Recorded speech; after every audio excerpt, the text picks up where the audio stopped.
All right. What's up, everybody? Welcome back to another episode of Scale Riders Podcast. I'm your host, 65 Lokes. This is episode 260. I'm here with my guest all the way from Hawaii, Katsu, also known on Instagram as Big Bad Dad's Garage. What's up, man? How you doing? What's up, homie, man? I'm doing good. How was your day? Good? Hey, my day was good. Actually, it was Oh. pretty hectic and busy, but at the end I was like, I couldn't wait to sit down and be like, man, I can't wait to do this podcast with you, you know? I'm, I don't know. I'm always already thinking like, oh man, let's just get this over with. No, right Because on. I've done business meetings and stuff like that for Uh-huh. work when I used to work, but nothing Yeah. like this. Oh, dang.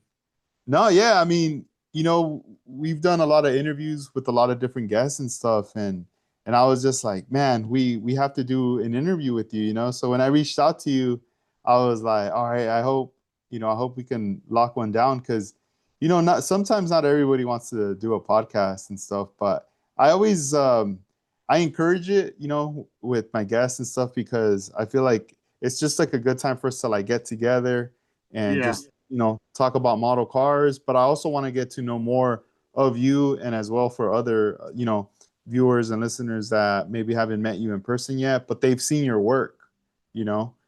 And yeah, so tell us, you're based out of Hawaii. Have you lived out there your whole life or? No, actually, well, yeah, most of it, but I spent some time in Northern Cal Oh, and nice. Southern Cal. Yeah. Yeah, that's cool. And you got to tell us. So I have to ask you the first question. Before we get into it, how did you come up with your name, Big Bad Dad's Garage? How did that come about? My daughter gave it to me.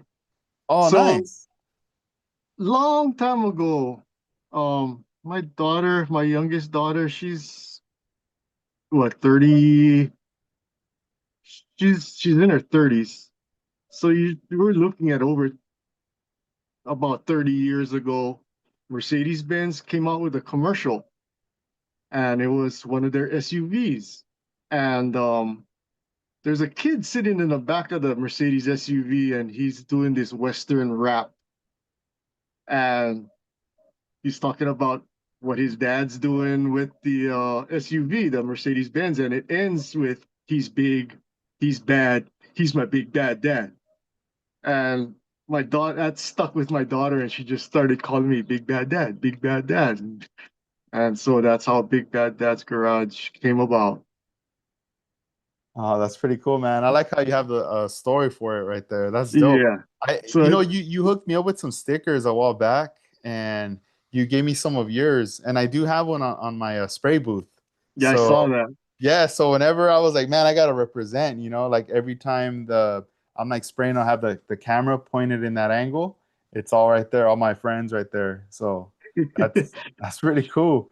And there's also you're part of a crew too. Tell me about the mafia crew. It's called, let's see. Okay. Yeah, you gotta So break it down with me. That's the Hawaii Model Car Mafia. yeah, so we were part of the original Hawaii Model Car club. Um, then there was a falling out, let's just say that. And so Mark Wild Rod Guerrero, Ryan Shinjo, that's Skill Model Cars. Um, and I myself, we decided to just split and we just kind of hung out together as our own thing, did our own little thing. And then so we talked to this other guy, Taka, Chris, and he joined up with us. And then the two guys from California, up in California, Matt and Alex, they hooked up with us, and then so we just came up with Hawaii Model Car Mafia, and the two guys in California are our two California associates. Oh, that's cool, man. Yeah, shout outs to them. Yeah, I saw Matt. He's in the chat right now. Um, that's pretty awesome. Let me give out some shout outs real quick to everyone who's tuned in right now. We got Steven Kessel, Freddie Soto, Gonzo. Hey, We got Matt, Dang, and Armando Flores, and also Armando. Vision 124 tuned in. Oh, Vision 124. Yeah. Yeah, yeah. So they're all locked in right now. And man, so I want to know when when did the scale modeling bug like hit you? Like when was it when you started? I want to know like your origins of when and like how you got involved with model building.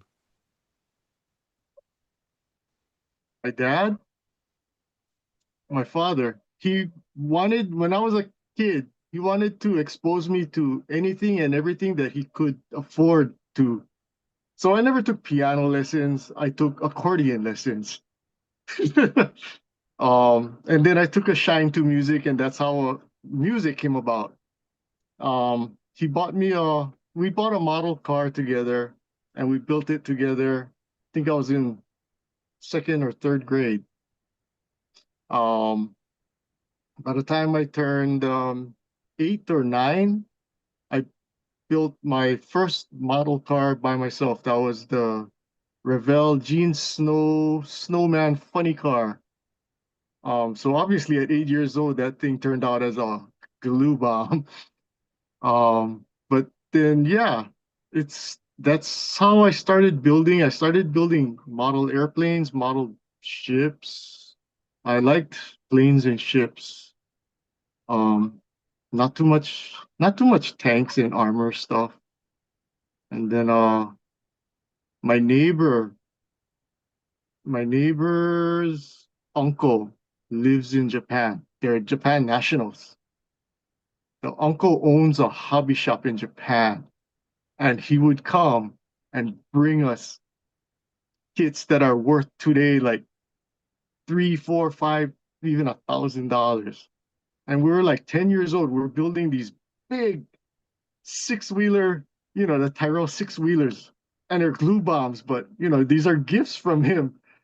And so it kind of stuck. And then after that, I kind of stopped. I stopped for quite a while. Then my first son, I got him a model kit. Then we started building. I started building again. Then I think maybe about 20, 28, 30 years ago, I stopped again. My son moved away. He went to basic training. Fast forward to maybe like 4 or 5 years ago, he and Honda Matic got me back into the hobby. And that's it. That's how it all came back, and I haven't stopped building since he and got me back in the hobby. He introduced me around to some of the guys and everything else. Instagram, you meet a lot of people. Um, I hooked up with Ryan and Mark, and I seen their builds, and I'm like, oh, it's time for me to step my game up. So yeah, I surrounded myself with all these really talented builders, and I'm still trying to learn the hobby. Man, dude, that's so crazy. That's awesome. I'm like, I'm trying to imagine that, like being in a position like that of having a neighbor, that goes to Japan, has a hobby store, and just, being able to get blessed with kids and stuff, and just being able to have that freedom, to like just mess around and play, having the opportunity to have all these like different kids. Was there a lot Well, of other like friends or kids in the neighborhood that were also building models during that time, or um, or was this just kind not of like it was you kind of kind of like just me and my next door neighbor Eddie. Um, we would just sit there, and I swear to God. Okay, so glue, those modelly plastic glues takes hours and hours to dry, right? yeah, you're talking about the that testers glue? Yeah. So we're sitting there at least 8, 10 hours continuously building. Glue's not dried yet, and we're continually building. You can imagine what some of our kits looked like when they're done. And now I go back and I try to look how much those kits are worth. Like I remember, I don't know, maybe my 11th or 12th birthday. They gifted me. the Tamiya Yamato battleship. It's huge. That thing is worth over $1,000. Dang, that's crazy. That's some And it was, vintage stuff right there. yeah, and that's what we were playing with. That's what I was exposed to. And then so once I started busting out all these other car kits from MPC, and I was like, holy smokes, man. These kits don't go together very well like the Tamiyas. So that's because I was kind of spoiled. And then so yeah, that kind of stepped my skill level up a little bit because and the frustration level also too of trying to get everything to fit together right. So Kian, Kian and Ryan, not Mhm. Ryan, but Mark are the ones that actually do a lot of scratch building stuff. So I like seeing what they're doing and talking story with them. Mhm. Um, Started doing some custom building custom pieces here and there, all the way to like my own chassis, you know, Dang, just because, yeah, yeah, and like you know how you mentioned you've stepped in, you stepped out from it, and then came back. During the like the first time when you stopped, building models, and when you came back in, like during that time, obviously you probably I'm trying to think there probably wasn't the social media stuff yet, right? During that yeah, period. no, Yeah. yeah. And There wasn't even real internet yet, you mhm, know. Um, yeah. Did you feel like, man, am I the only one doing this? Like, did you feel a little like disconnected, no, actually, or not was there no other no people? no. Yeah, so I knew there were other people out there because the very first model contest I entered was here locally. It was thrown by Hobby Company over. They used to be over in the mall in Pearl City. It's called Pearl Ridge, and I actually entered that yellow car right here. I still have it. I entered that one, and I seen all these other builds, and I was like, oh, I thought my car was pretty dope, yeah. And I'm seeing all these guys doing custom stuff, you know. Mine was just pretty much box stock with the I put on some of the Scale Motorsport um carbon stuff, yeah. Believe it or not, Scale Motorsport's been around that long. I actually found one of my Scale Motorsport decals with the original price sticker on it. The price was $6. Six That's dollars. crazy. Wow. What a Yeah, trip. so And not so long ago, he just finally retired and he sold the company, you know. yeah, But hey, but the cool thing is, I feel like he passed the torch to the right person, another skill model builder artist that just kind of, he's taking the reins from there. And, at first we thought, oh, that's it. It's over. There's no going to be no more carbon and everything. And it's such a great product. I know. I panicked. I panic bought. Hmm. Oh, I yeah, serious. dude. I bought I bought a ton of stuff, man. But Yeah. I panicked because I was like, I've seen a lot of carbon decals and stuff like that, and um his stuff is the nicest I've seen. Um, yeah, because No, even yeah. like the yeah, his decals, his carbon stuff is way nice. Nicer than a lot of other stuff that I've played with. I'm just looking down at one of my kits that has a lot of carbon on it. Man, we'll get into those in a bit. Yeah, we got to see some of these cars we were just talking about. So like, you know, getting back into the hobby now. This is current times, like like within the last 4 to 5 years. Getting back into it during this time, I almost feel like you came back into it into the right time because if you think about it, from 2020 to now, a lot of things have changed. A lot of evolution has happened, and we see it every day. You Yes, know, this is there true. That's really true. everybody's stepping up their game, 3D printing, detail parts. We're learning things a lot faster than what we normally would, because Mm, now we have friends, we have the social media. media and all these like different outlets of people that we can reach out to really fast, Hmm. and they're willing to break it down now and be like, hey, check it out, this is what you need, this is what you need to get, try it this way. And as soon as you start to see the results, you know, you start, your confidence grows. And even if, let's say, it doesn't turn out the way you want it, you're still not knocked down. Like that confidence is still there. Like, let me give it a second go, a third or a Yeah, fourth. I want to try this again, you know. Yeah. Yeah, exactly. With social media, it's so fast to reach out to someone across the nation, you know. Whereas before, I would have to read a magazine article and you're kind of hoping that okay, maybe next month they'll talk about something that, you know, this particular problem that I'm having. So, you know, it's always you just read whatever you're reading in the magazine. That's all you could get before. Whereas now I can just throw a throw a question out to anybody on Instagram, you know, and a lot of the guys that I follow are really, really willing to share their knowledge, you know. There's only maybe like one or two that say, you know, it took me a long time to learn this. You know, you should try, just keep trying until you learn it too, you know. But there's a ton of people out there where I reach out and ask them about something. How did you do this? Or I'm trying to achieve this. Do you have any ideas? It's oh man, I did that to this build and this is how I did it. And it's so gratifying to know that the perfect stranger that you only know their Instagram name, you know, that's all you know of them, and they're willing to help. That's so dope, man. No, it Just is. It is.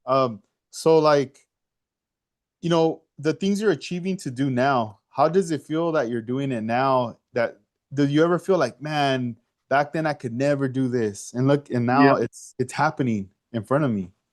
yeah. I that's exactly how it is. I've never built at this level, and trust me, it ain't perfect. None of my kits are perfect. I'm not happy with any of them.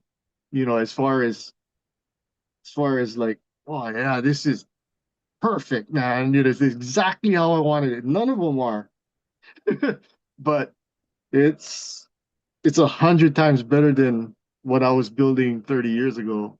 Um, so I gotta try and hurry up too because I'm getting old. I've got a shoulder problem. This arm's going numb. My fingertips are kind of numb now. My right fingertips are going numb. So I have it's not easy for me anymore. My eyesight's going real bad. I'm using the thickest lens on my loops, but I still plug away, and you know, I might not be able to build very fast, but you know, I'm not gonna rush something and regret it later. Yeah. Yeah, no, definitely. I mean, take your time, you know, make the adjustments to be able to work as you can, you know, with the flow. But no matter Yeah. what, I mean, you're always going to be a part of, you know, the community, and you're always going to have like scale model building running through your blood, you know? So you're always going to be a car fan for sure. Yeah. Yeah. That most definitely. This And guy, let's see, you want to show us some stuff? Go this for it. guy. No, I'll just hold it up. This was 3 years and it's still not done. 3 years in the making and it's still not done.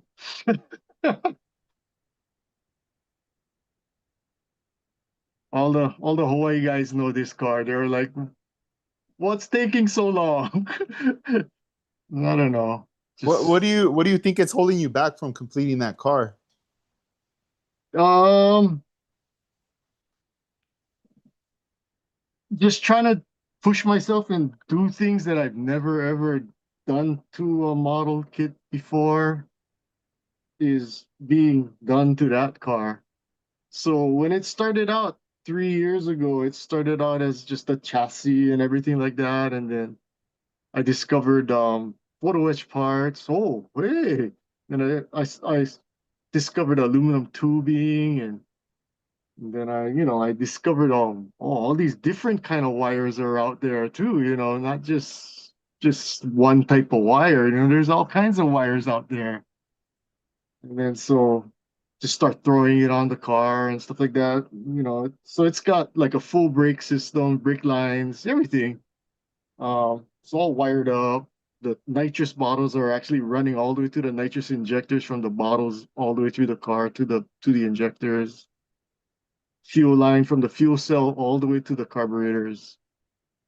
Um, it's just something. And then I discovered how I can make my own seat belts. It's like, hey, I didn't know that. So I'm taking the chassis apart.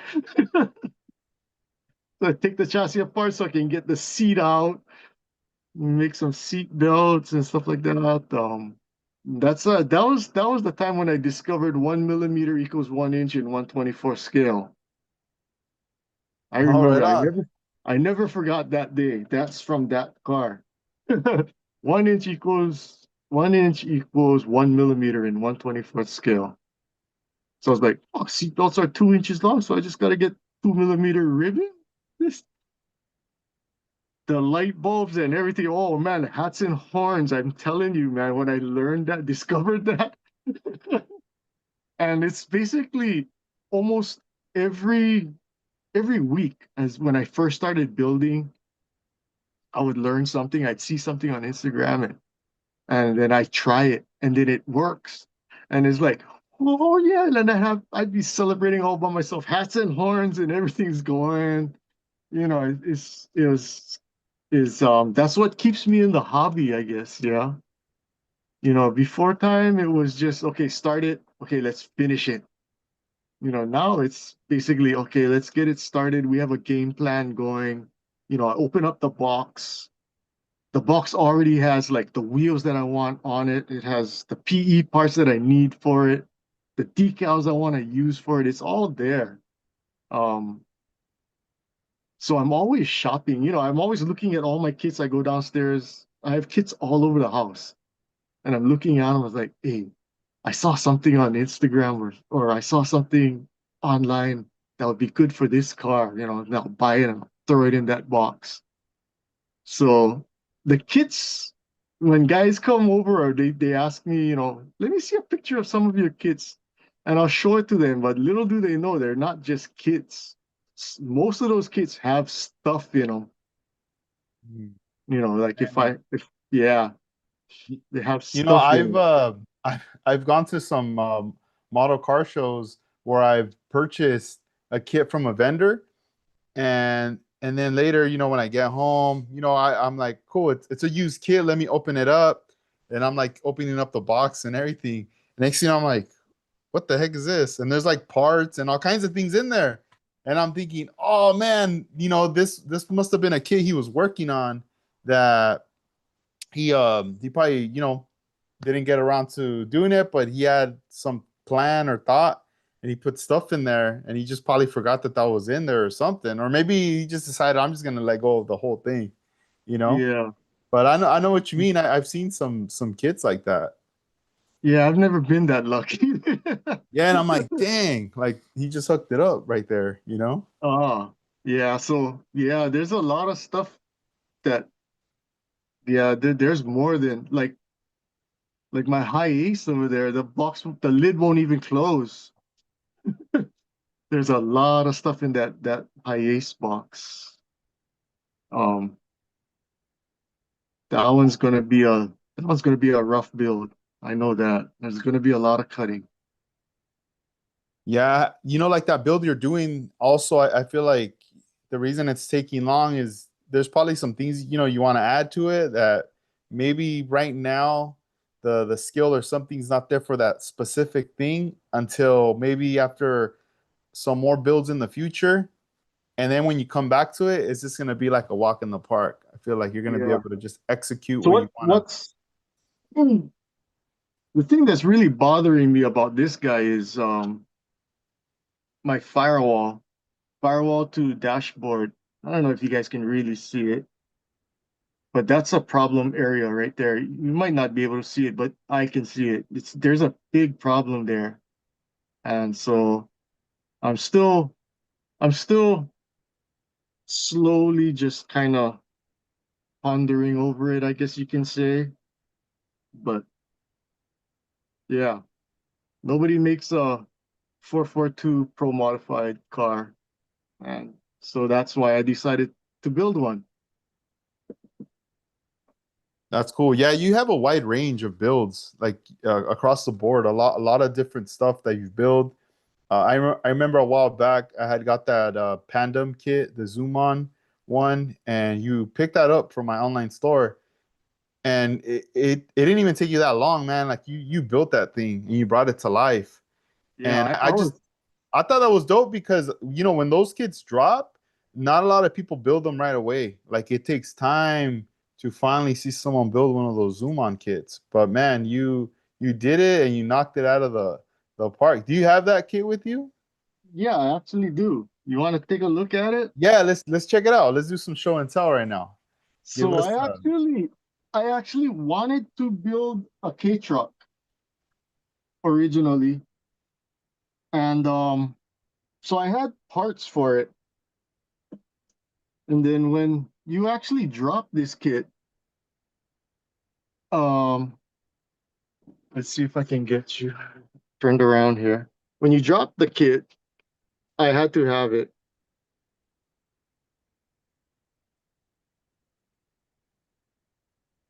Hello, there you go. Can you see it? Am I on? Yeah, you're good, bro. Go for it. Okay, so there you go. Pretty much all the zoom on. Jeez. So the wheels are AC Courage's that Matt printed up for me, and he thought I was crazy when I gave him the specs I wanted for as far as the wheels and tires. He was going like, what is that one for? And I was like, oh, it's for a K truck. He goes, dude, you know how much that thing's gonna stick out? And I'm like, yeah.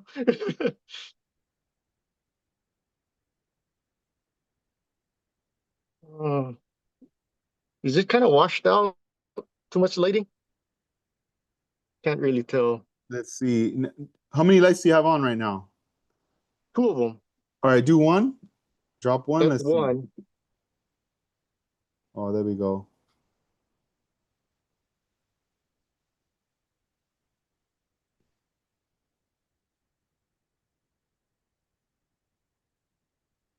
Man, All the that decals, yeah, pretty much all the decals on it I printed except for that license plate, the Pandem license plate, the Scale Riders decal, the AC Courages, the Pandem, everything else I printed them up myself. So real simple decals, is one color black decals. Oh, that's the Japanese one that's on the front lip, that's one of your decals too.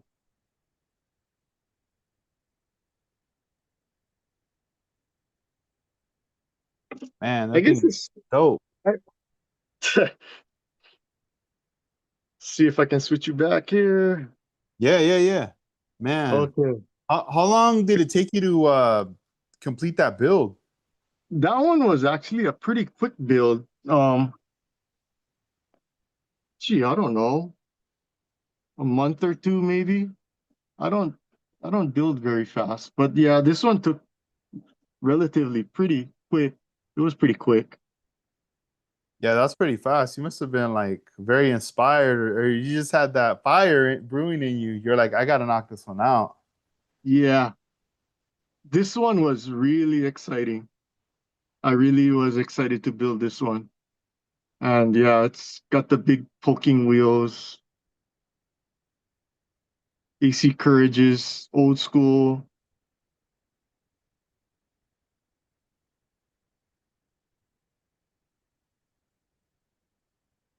I remember reaching out to you about the Scale Rider logo because I don't know if you can actually see it, but it's right there. Scale Riders, it's kind of blurry. But yeah, so I printed all of the decals on this guy. Kind of a kind of a fun build. Man, thank you, man. That's cool. I like it. I love it right there with the I saw it in the front on the front corner right there. The decal. That's pretty sick. That was another thing too. So everything I try to learn, like how to make my own decals. I'm not good at it, but at least I know I can get away with it, and make something happen. Uh, Yeah, we let me shout out some people that are more people have joined the chat here. We have George Juarez, OmniWorks, Luis, Juan Amezcua, Jarvis, Malone. He was our guest oh, last week. And also Rudy Munoz, Kid Builder Chris, all the way in the UK. yeah. What's up, In Chris? right here, Freddie Soto. All right, guys, that's cool. Thank you guys for joining us right here. We're just hanging out, chopping it up right now. You know, getting getting to know Katsu. You know, when we finally got to meet in person was not this year, but the year before at the NNL West when it was Yeah, the pizza night. yeah. Let's see. You got another one. Tell us about this model right here. So this was the one that's on your poster. This is the shop truck. Um, Pretty much custom chassis that's underneath of this Jimmy Flintstone body. Uh, 572. The I have a G body chassis front clip. Um, then the midsection under the cab is actually the box stock of the chassis, and then the rear is a three link one one Sepulveda 3-link system back there, and it's yeah, like I said, it's a pretty much a home built chassis, G body front, 3-link rear, and just the center section is from the box.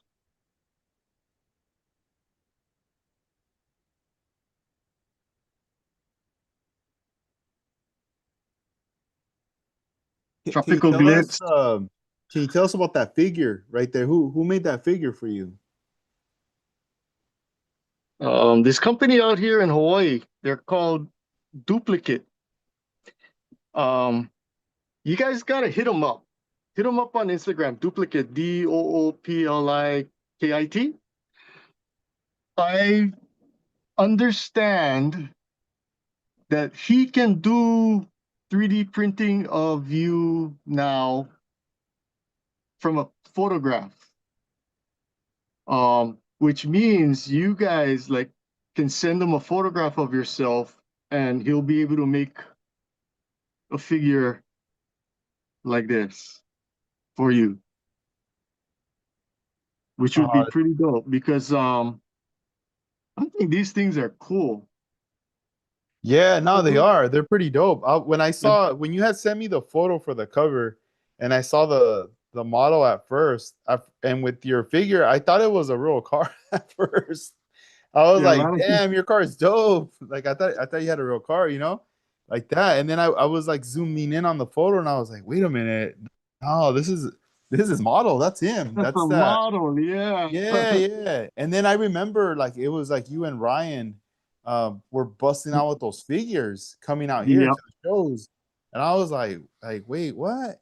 And then when I saw the figure again in the photo, it made me think like, man, um, I would want to have like a print of like let's even like myself with my daughter or my or my wife, like our family, and then have them trip out. Like what the heck? And just have it like in the house somewhere, like how Yeah, where we no, used he we're does. used to Yeah, he having a does that. a photograph of like our family or a sibling, someone that we love. You know, we could have him in a figure form. That's pretty Yeah. cool. And So the bigger you make the figure, mhm, he normally makes them 6 inches about, and they look great, man. yeah. So when I actually reached out it to him the first time and I told him I only wanted it to be like 70 millimeters tall. You remember 1 inch equals 1 millimeter in scale. Mhm, So I'm about 5'10, so that's 70 inches, 70 millimeters. And he was like, "Oh, Dad, I don't know if I can have the guys print something that small." mhm. And when it came back, he was like, "Dude, you got to come and see this." Yeah. Dang, that's so cool. And so I asked him, "Who paints it?" Yeah. He goes, "No, it prints in color." Oh, that was gonna be another question. Like, if you painted it or do they paint it? They That's didn't paint it. crazy. So it prints like that. It prints in color. Oh, what? Yeah, that's what I said. I said, "Say what?" It prints in color. That's a trip. Dang. And as How far as like the photograph, does it always have to be a photograph or me? I don't know. I guess what I'm trying to get at too is like what if they did the figure where it's like you're sitting down so you could already in the sit down position to put it in the model, you know? you might want to go, it And would just probably be easier if you could go down in person and get scanned, because that's how right? I did this. This is from a scan. Mm-hmm. You stand in this circular booth with all these lights, and it has, I don't know, hundreds of cameras. And it takes the picture one time, all hundreds of images in 1 second. And then that's how it generates it. And it's pretty cool. That's why when I seen his recent post last week that he can now do it from a photograph, um, that's gonna open up a whole lot of stuff for him, for like you guys that, you don't have to come to Hawaii and get scanned now. But as far as a sitting down one, I don't know. You might have to go and reach out to him, message him, on Instagram. Yeah, yeah. I started following that company after you guys were showcasing your figures and had tagged them. I was like, man, I got to start following them. But yeah, I need to reach out for their services because it looks very interesting to Yeah, get I something did something done. for the last NNL West, the one that you didn't come. My friend Tori as my race car driver. So she's the driver of my Drift S13. Oh, that's so awesome, dude. That's dope. Yeah. And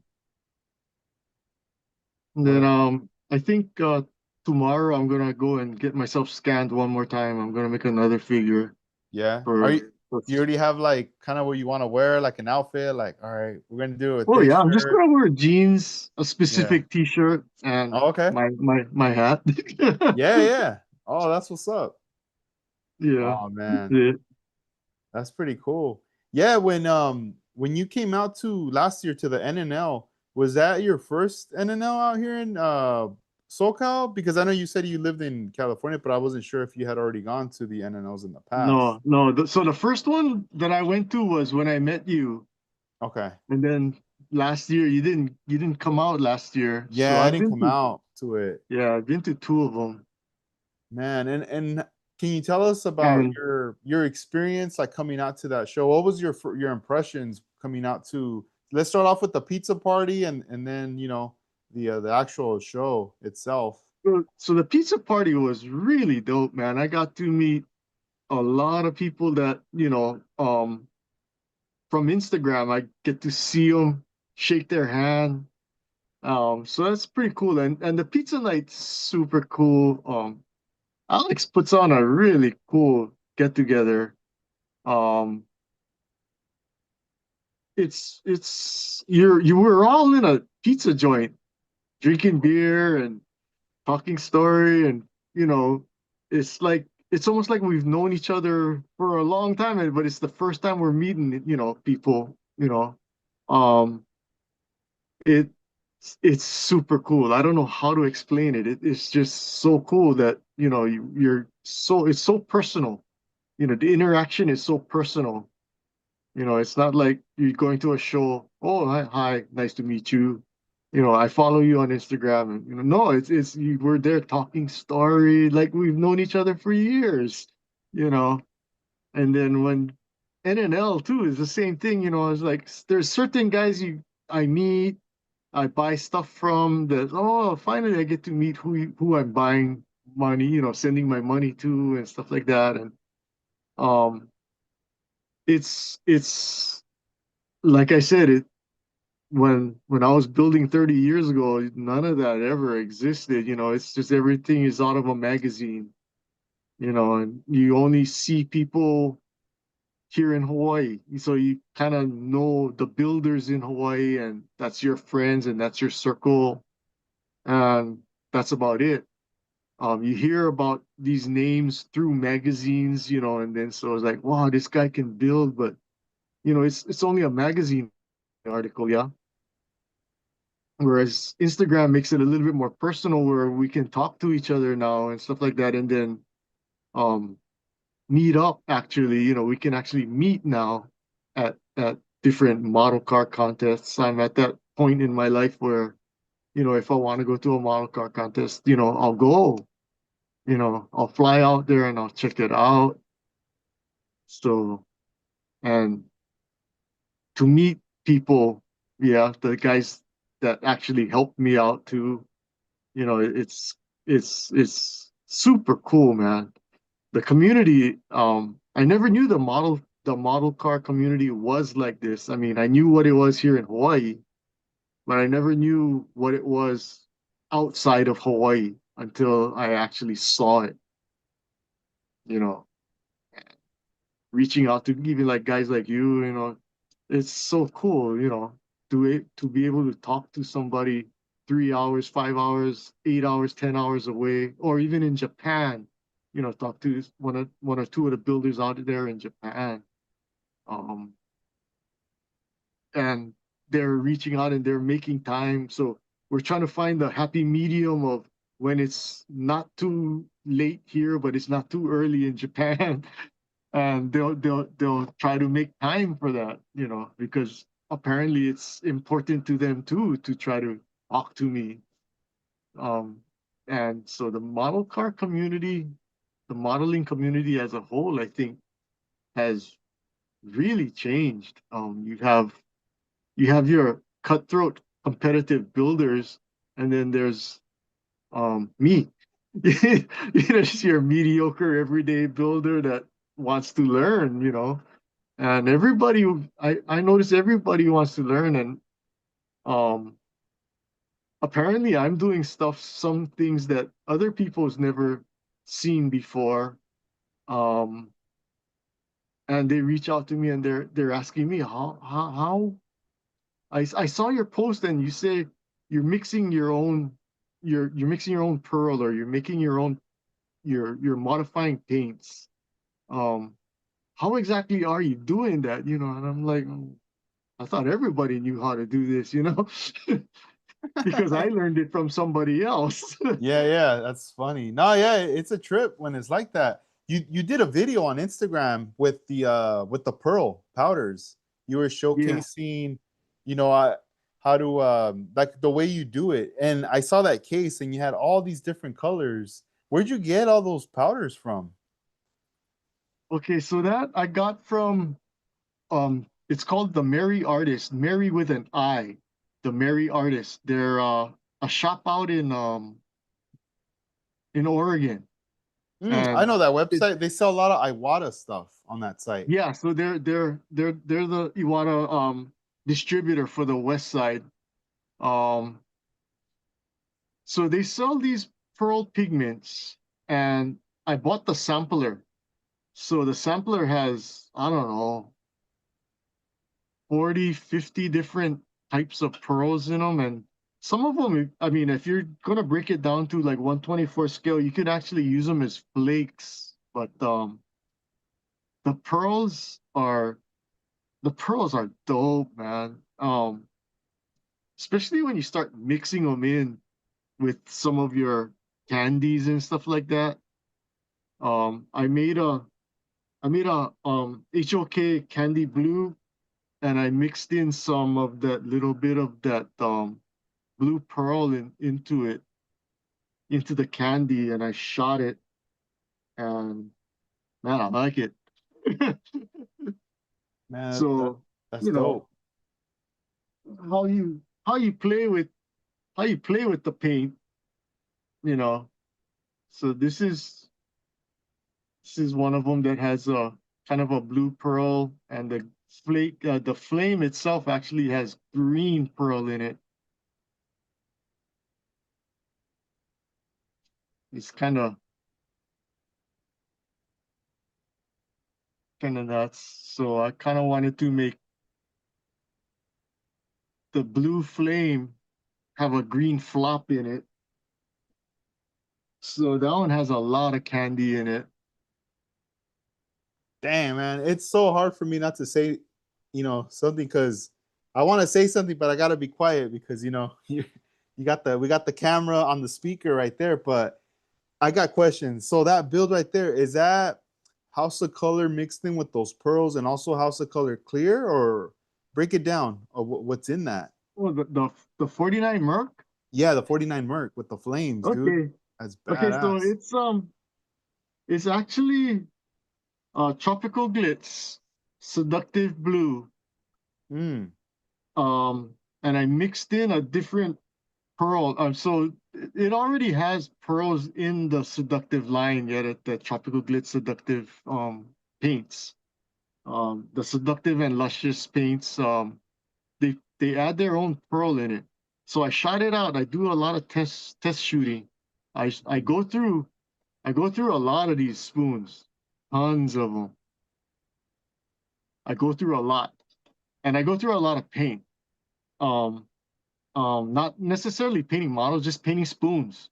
And so I shot it out, looked at it. Well, how would I change it? I want it to look a certain way. I like it, but I want it to be a little different. So I just start adding some pearl in it, some different pearls. Um, this color again. We're back to this color. This is a tropical glitz color.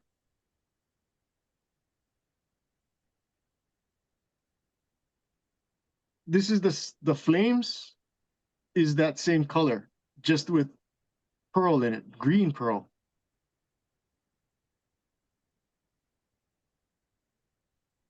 Yeah, that color is Same, beautiful on the flame. same. They're the same, but they don't look the same anymore. So yeah, it's all about trying to change it up. So I don't know if you really can see it in there, but as I move it, maybe you can see the green flop in that blue flame. I don't know, it's kind of hard to tell. But yeah, that's basically what I was going for. I had a lot of guys that actually at the model show looked at it and they were asking, "What's going on with the color? how is it moving around? The color is moving around a lot." And I told him it's pearl. Dang, Uh, man. Now I'm so, gonna have to get me some of those pearl yeah, powders and from that so site.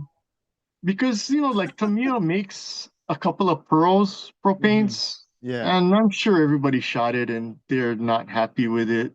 Hmm. That's kind of why I decided to start mixing my own. The clear on top of that actually is gee, what did I shoot on that? I think it was PPG Showtime.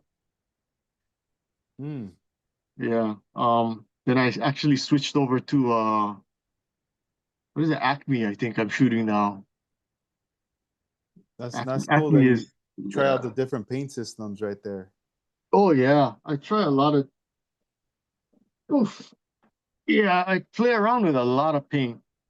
Hmm. Um I shoot a lot of paint. My airbrush gets a lot of work. I don't know if you can see it behind me. With Let's all of see. that back there, Oh yeah, that's yeah, yeah. about That's your that's setup right about there. it's about 20 something, 30 bottles of tropical glitz. Right And there. it's not Oh all of wow. it. I've Dang. got maybe like 20 more downstairs. Mm-hmm. The And stash. downstairs is where I keep most of my House of Color stuff, my Mm-hmm. Roth Metal Flakes. Yeah, yeah, yeah. Yeah, That's cool. yeah. Yeah. Then Yeah.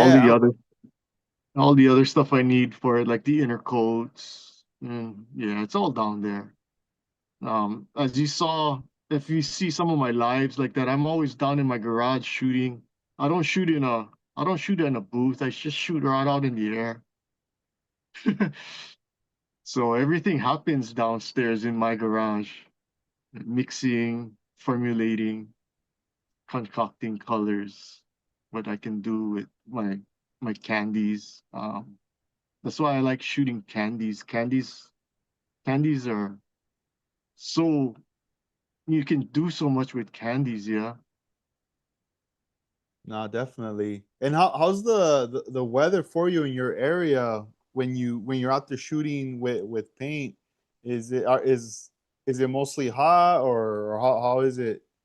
So I do have a weather station downstairs, kind of similar to what I have up here. It tells me temperature and humidity, and then so I temperature I never have to worry about in here in Hawaii. It's the humidity we worry about. So we try, well, I don't know about everybody. I can maybe not we, but I normally try to shoot at about 72% and down. Yeah, I don't want the humidity too high. Um, as far as the wind, since I'm out in an open garage, I want it I want it to have a breeze because it keeps everything moving as if I'm in a booth. But you don't want it super windy and then you all end up with all kind of crap in your paint. And you don't want it dead still either because when it's dead still, then everything gets attracted to the spray pattern and it ends up on your car too. Um, I owned a spray booth once. I had it brand new in the box. I sold it. I never opened it. Um, I was like, I've been doing this all these years out in the open. I'm not gonna. Why should I change? I've I'm getting good results. Um, just spraying out in the open. So I'm happy. No, that's good. I've I'm had that yeah. issue happen in the past where you were saying how like when everything is kind of still and like you're shooting and it goes with like the flow, like the pattern. And this would happen with rattle can. Like I'd have the model on the Tamiya stand and I'd start spraying it and I'd be like, oh cool, the weather's nice, everything's good. But then all of a sudden I would just see like the smallest little particle coming towards it. And I'm like, oh, what's going on? And it goes right into your spray pattern, Yeah, and right? I'm like, dang, yeah. And or I've had it with even like being this would happen like behind my dad's shop. Like I'd be out there, no one would be out there. I'd be like, cool, I'm gonna paint something real quick.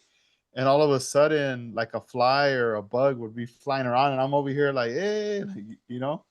And I'm like, what is it about the paint? Is it do they like the smell of it? Like some I don't attraction? know. But And I'm like, even so, even like with metal flake, real mhm. metal flake, I don't do it in my garage. I go in the backyard and shoot it. I take my compressor, everything back there. Yeah, yeah, Because otherwise I have metal flake everywhere. yeah. Even You like know, in my truck, the windows are up. uh huh. But when I get in, I was like, how did that one little you can see it speckle, that Yeah, it gets sparkle. in there. So how is it getting in here? No, it happens. Yeah, my friend would tell me that he would he would wait until he saw that his grass was growing, that he knew like the gardeners were gonna come like in the next couple of days or so to cut the grass. So then Yeah. he would paint stuff, especially with flake, and he would get flake all over the grass, you know? and then eventually the gardeners, would come through, and they'd cut that grass, and it would just take all that most of that flake with them, So then you'd be like, look, it's not so shiny no more. The grass ain't dancing, you know. Yeah, and I also do dry flake too. I dabble with dry flake too, so that's even worse because all you're doing is just blowing flake. You're just blowing it, you know. That gets everywhere, boy. But Yeah, dry I flake, dry Mhm. flake is not for the weak of we. If you got a weak stomach, man, dry flake is not because it gets everywhere. I mean, it's basically imagine putting a straw into the flake, the bottle of flake, and just blowing. That's what you're doing. no, So, it gets everywhere. I had that problem one time. I bought this little I can't remember. I think it's called Flake King, and yep, you I attach have. it you attach it to your airbrush. It's all Yep, dry flakes. And I remember I turned up the PSI. Normally I keep the PSI at least like 18 to 20, right? yeah, So this one I was like, I figured, oh, I gotta turn it up higher because I'm shooting dry flake. And I turned it up, I don't know, maybe like 35, like or like really high. And whatever object, I had already with a different airbrush, I sprayed clear on it. So the clear was still wet. And then I was like, all oh, right, I'm no. gonna I'm gonna shoot the dry flake on it as I'm moving the object. Man, that stuff was hitting the object, but all the excess, so much wasted amount of flake was just blowing everywhere. Yeah, And it got on the wall. And I had this little booth area at my parents' house where I would paint. But man, when I was done, there was all these little flakes that were in the crevices of the walls, yep, and I it's remember everywhere. I had to get a hose and like hose down the wall and everything to bring everything down, and then have to like mop the floor to throw everything away. But that stuff would not come off the walls. That flake's still there. Yeah, yeah. The first time I dry flaked down in my garage, you can see it. It's still there. There's this circle about that big on the tile wall that sparkles. Man, Ah, that's a trip. I wanted to ask you. I wanted to bring up Japan. So, what let's year talk was about it Japan. when you went out there for the Moon Eyes show? 2 years ago, um, really, really cool hot rod show. The uh, it's I've heard about Japan and their hot rod culture, their low rider culture. Um, but to actually see it in person, I was blown away. I was like, man, some of these cars are nicer than some of the ones you see in the United States.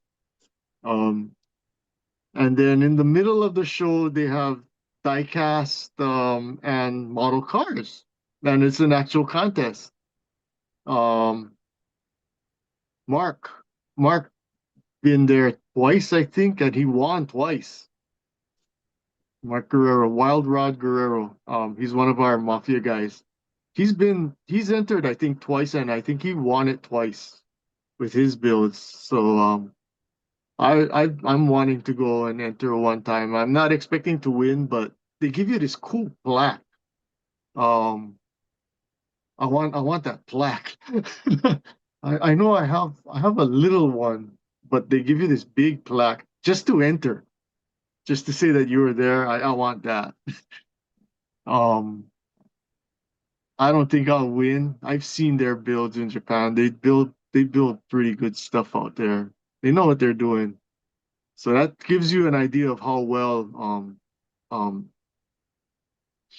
how well Wild Rod Guerrero builds. If you don't follow him, he doesn't post up a lot of his model stuff.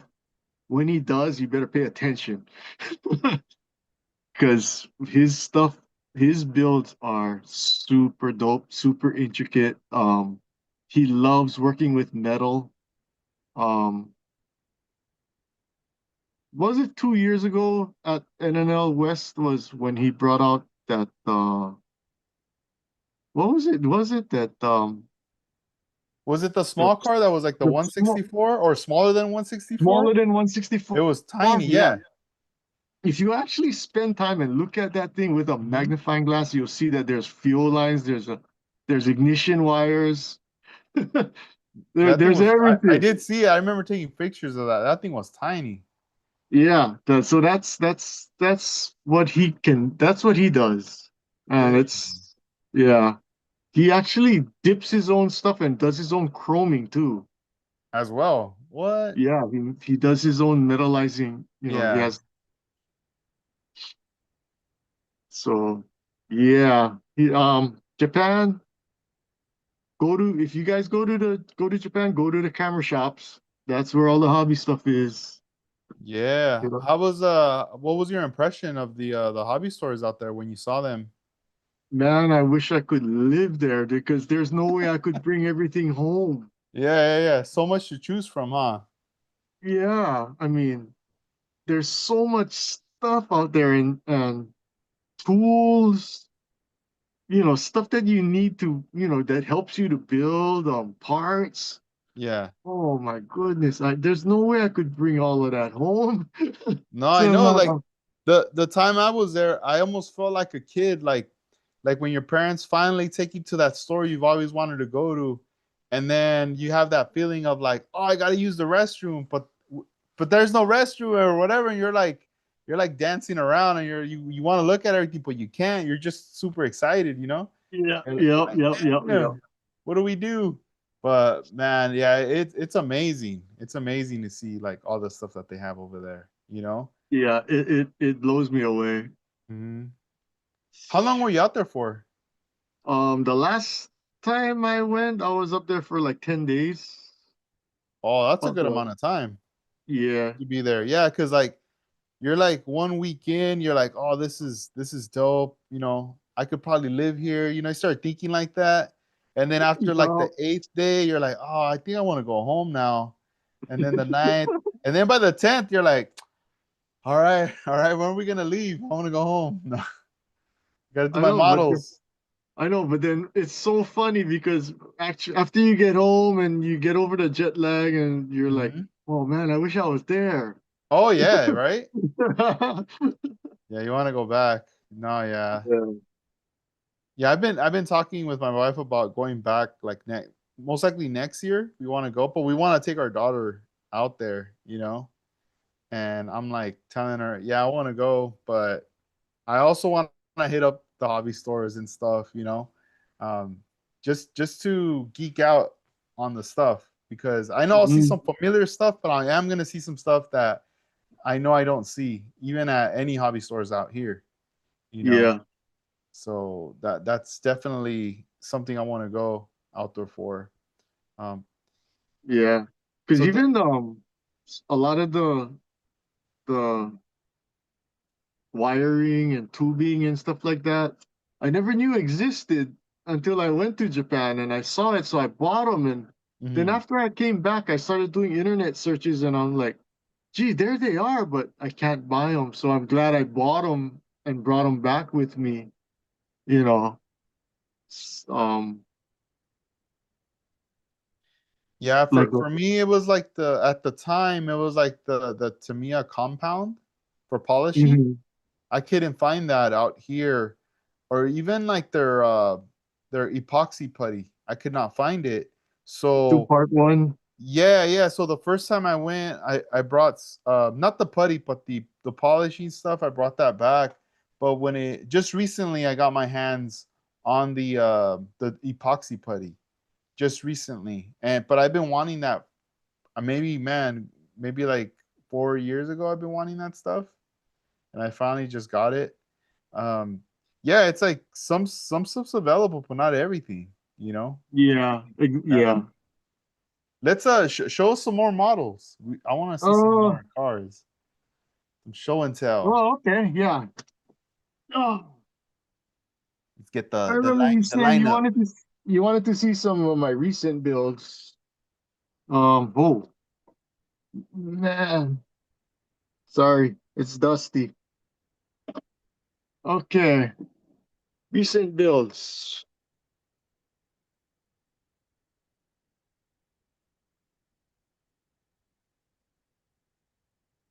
Nissan Cube VIP style.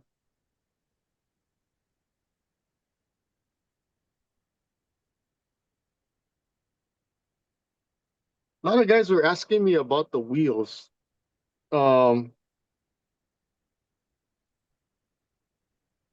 they're actually from a model kit. The AE86, that's what those wheels are.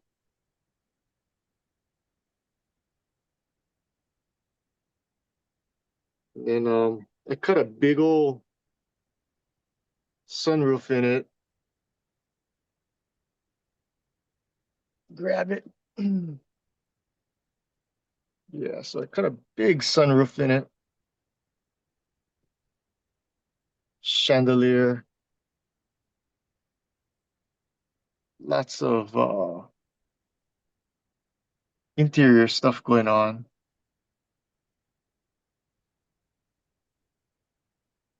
The Suna and Fusa, that's by Matt. Lots and lots of camber. It's another thing that I print up myself is these tire stickers.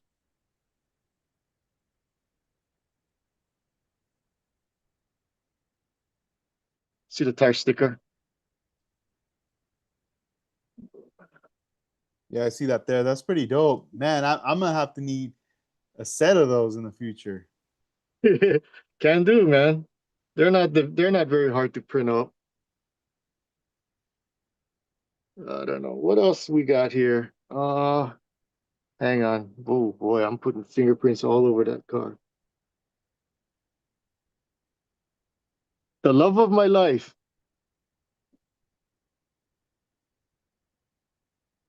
59 Cadillac, the naughty girl. She is far from perfect. So much imperfection in this build, but she is my favorite. So this is another tropical glitz paint. It's called Coral Reef, and I added blue pearl to the paint. I don't know if you can see the flop, but it flops hard. So pink with blue pearl in it, and it is insane. I love it. Um, like I said, it's not a perfect build, far from it, but I love this girl. I like this one. I gotta give a big shout out to Hien Lee, Honda-matic for these wheels. Um, you can't get these wheels anymore. The wide and super wide mini tub. These wheels are been out of production for many years, and he donated these wheels for this build. Um, also Scott Inman, um, Scott Scale Builds. He's the one that helped me out. He's the one that helped me out with the motor and how the motor should be wired and built. And I'm telling you, the community is super cool. These guys out there, thank you very much for helping guys like me out. Um, just just makes the hobby a lot more satisfying knowing that there's guys like you out there that's willing to help an old guy like me just make something like this. Like I said, it's not a show winner, it's far from perfect, but this one is pretty special to me. I like it. I actually owned a 59 Cadillac once upon a time. Never did look this good though. uh Yeah, I don't know. What else? So this one was built a few years ago, but this one, I know you know about this one. Oh yeah, the PlayStation, the BMW, with the The PlayStation livery. M6. Yep. So this one was bought from you. Even the detail up parts are all from you. Um, do I have a toothpick around here? Oh shucks, I don't have one. Hang on. Hang on, okay, guys, I'll be right back. Oh, bro. Man, that looks so dope right there. He's gonna be back, guys, real quick. Let me uh let me say what's up right here. Yo, what up, Jarvis, Gonzo, Chris, 760 Toad Line. What's up, man? 124 Mob. Dang. How you guys doing right there? Okay, here we go. I found the toothpick. The reason why I want the toothpick is to turn this car on. Let's shut it down. So I drilled holes here.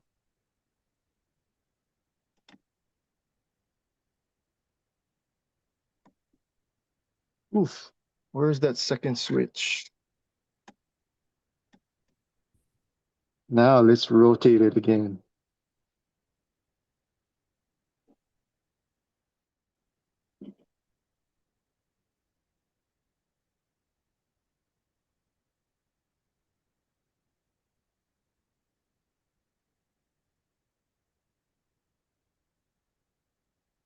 So it's running on two circuits. The lights are from Evans Design.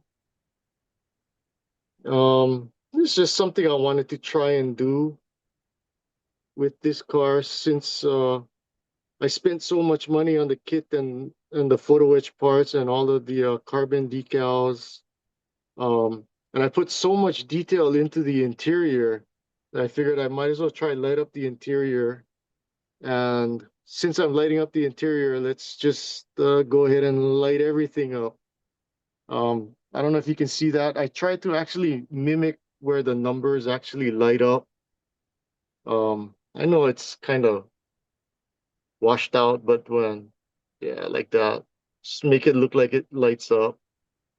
The indicator light up on the windshield. Uh, of course, I put a dome light in there just so that you can see what's going on in there.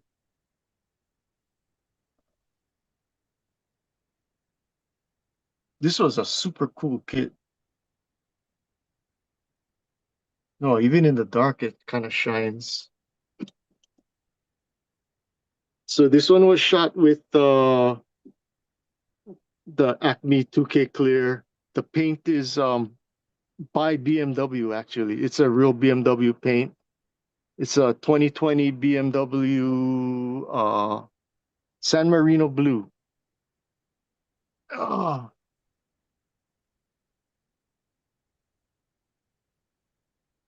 Man, that kid is beautiful. I just got a comment. Man, it's crazy. The just seeing all those water slide decals, I could only imagine how many hours you spent putting them all together. But just the clear, the lights is like a huge enhancement that makes it look just crazy, man. That's incredible. Um, this model kit, this is that Nunu Hobby, the Nunu yes. Plus kit, and man, they do such great kits. The you know uh just recently Chris just finished that EF9 Honda with That the thing is dope, man. right. Yeah, man. Real. I man, And imagine like putting the EF9 and with this yours right here together, like side to side on a show. That'd be crazy. man, the livery on that car is dope, man. I when he showed that, I was like, whoa, man, I was totally blown away. Yeah. Ooh, the lineup right there. Yeah, what do you guys want to see? Dang. You Show can read show the us that a VW, the one you got that I was gonna ask you about that Moon Eyes award you received. oh, Yeah, okay. That yeah, that one? right there. Is that Yeah. let's see, Moon Eyes Hawaii, spring 2025, People's Choice. That's pretty dope. like a hubcap. Yeah, that's what it is. It's a moon So disc. Oh, nice. Yeah, let's check it out. Scott Inman, thank you for helping me out with this build too.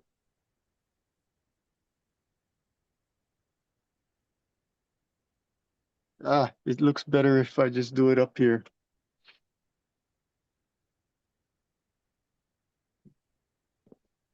How about like that? There you go.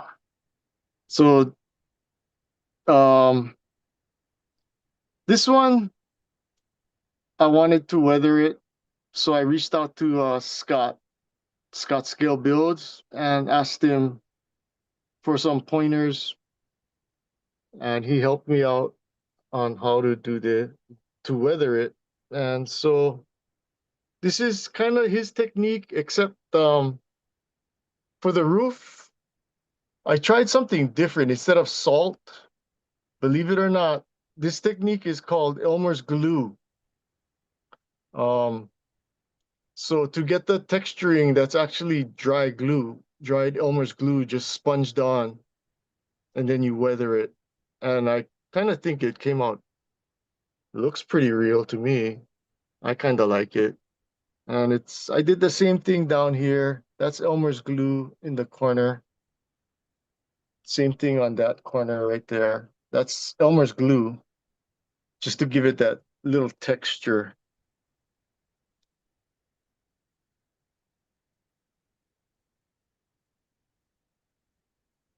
And how is that Elmer's glue applied? Like, how do you work with that?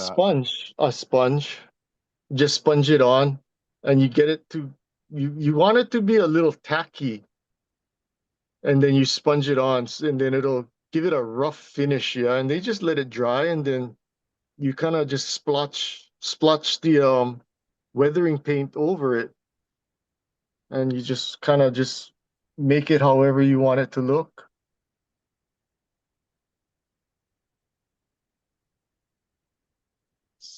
I didn't want to use salt. I wanted to try something different. I actually learned this Elmer's glue technique on YouTube, so I just wanted to try it.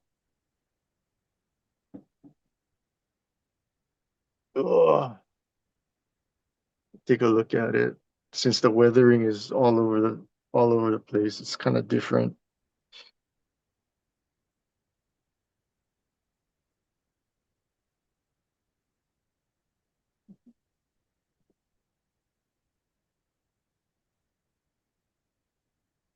Let you guys get a real close up look at it.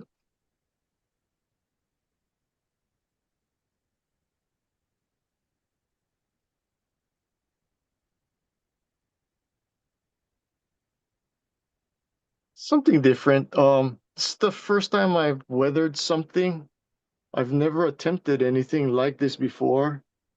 Um, I'm definitely going to want to try something again. Um, I don't know. I was thinking maybe a Vista Cruiser or something like that. So I actually have a resin Vista Cruiser body. So that would be kind of cool to make a rusted out Oldsmobile Vista Cruiser. Yeah, I don't know. That's about it. Man, that's nice, man. So much details. I like the lettering, how they're like faded, and then with the weathering, it makes it look like a real car. That right Yeah, there, like on the moon. yeah. That's dope. So that's the what do you I forget what they Is call it that, but the? it Is this the Hasegawa kit? the model itself, Mm-hmm.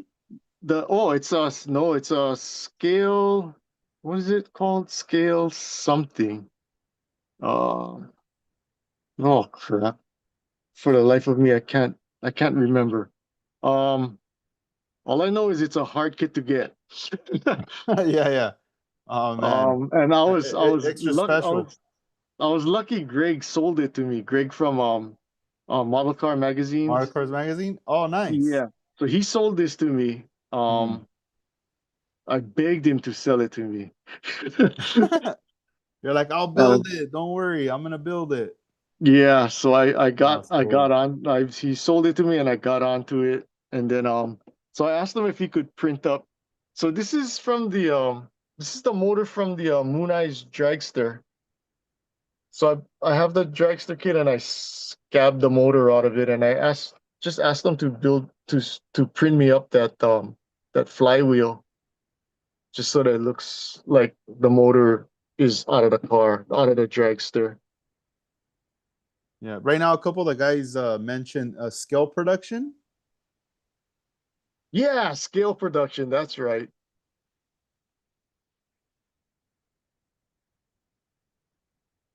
Yeah, I begged Greg to sell me this car.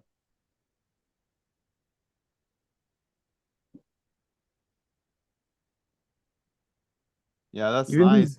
He even these also bits. he also hosts the NNL Hawaii every year, right? Yep, yep. Yes, he does. Cool. And that is one coming up for this year? Yeah, you coming out? What when is it? October? October? I don't know Mm, the exact date, but I know it's in October. okay. Yeah, because in October I know I'm gonna be I'm planning to go to the Atlanta show out there. So it might be hard that month for me to go to other places because there's a lot of stuff going down in October, surprisingly. Even the guys in Texas are having their scale model show out there too in October. There's a lot of different stuff going down that month. It's gonna be a busy month. Yeah. But if not this year, maybe next year, I can attend that. But we'll see. I mean, I don't want to say like a yes or a no yet. You know. Yeah. Oh, it's a small show. It's actually not even NNL anymore. Um, it's a mixed media show. So we have Gundam, model cars, and um armor with the airplanes, tanks, the armor guys. Um, so it's an all around model show. It's not just a model car show. Although model cars kind of like just take over the show. Right there. Yeah. Yeah. Right on.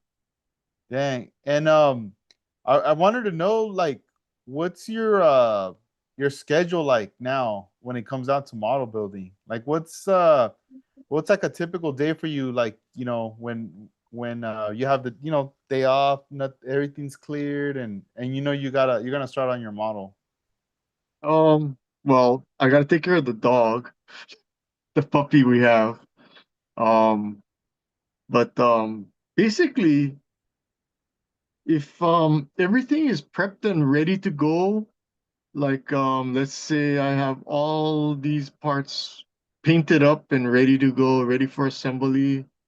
Um, I can I can sit down for maybe like 8 hours and straight up build. Um, but everything's got to be prepped. If not, then I'm prepping stuff up. Then I'll go downstairs and I'll be painting, and I'll paint maybe like I don't know for about 4 hours. Just paint one color, shoot lacquer through the gun, load it up, shoot another thing, clean the gun, shoot another color. Um, like this build that I'm doing now, the funny car, the vintage funny car, there's a lot of painting and I did a lot of stripping, so the chrome there's very little, very little left of what the box chrome is came with. Um, I stripped almost the whole tree of parts. I think I kept maybe only like 3 or 4 original pieces that were chrome. Other than that, everything else was dipped and stripped and reshot. Um, so yeah, I've been using Green Stuff Chrome, Green Stuff World. Um, also that stuff Iceman sells uh, uh oh I forget what it's called. But I like that chrome that he sells, cold tone, cold roll tone something chrome. I like it. I really like the look of it. It's pretty durable too. Um, see if I can actually get this car out. It's the thing. It's 116. Something weird. Something really different It's for one of me. those big size model cars. Ooh, Yeah. let's check it out. Damn. Okay.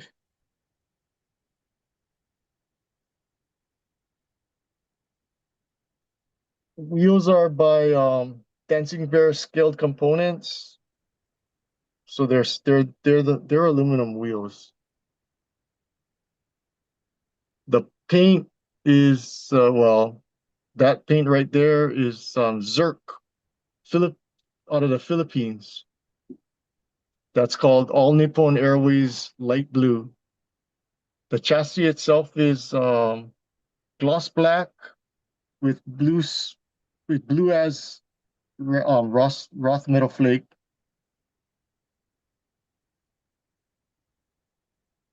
and all the chrome you see is pretty much sprayed.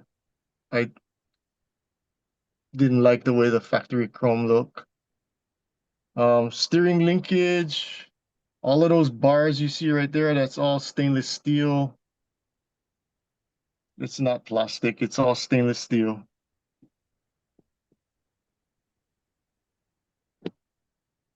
Fuel injector lines are all stainless steel. The headers, there's three different colors of paints on the header. I know it's hard to see, but there's three different colors to represent the burn. Um, Hasagawa mirror finish for the fire extinguisher.